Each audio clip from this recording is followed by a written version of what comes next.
نحمدہ ونصلی علی رسولہ الکریم، اما بعد، اعوذ باللہ من الشیطان الرجیم، بسم اللہ الرحمن الرحیم۔ السلام علیکم ناظرین، میں ہوں آپ کا میزبان رانا ارسل محمود۔ ناظرین، آج کی ہماری حدیث دخول جنت کا ذریعہ۔ ناظرین، حضرت ابو سعید رضی اللہ عنہ فرماتے ہیں کہ رسول اللہ صلی اللہ علیہ وآلہ وسلم نے فرمایا کہ جو شخص حلال کھائے، سنت پر عمل کرے اور لوگ اس کے شر سے محفوظ ہوں تو وہ جنت میں داخل ہوگا۔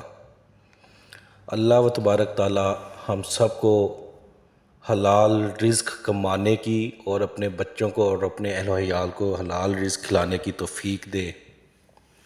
اللہ و تبارک تعالی ہمیں اپنے اور اپنے پیارے محبوب نبی اکرم صلی اللہ علیہ وآلہ وسلم اور ہماری کتاب قرآن پاک کے بتائے ہوئے راستے پر اور سنت پر چلنے کی، عمل کرنے کی توفیق دے، اور اللہ و تبارک تعالی ہمیں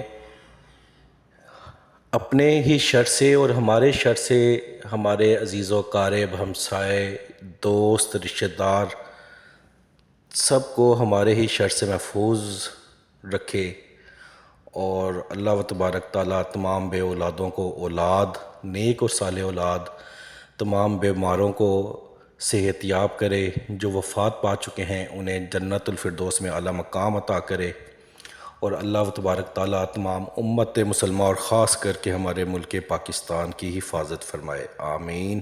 اللہ حافظ۔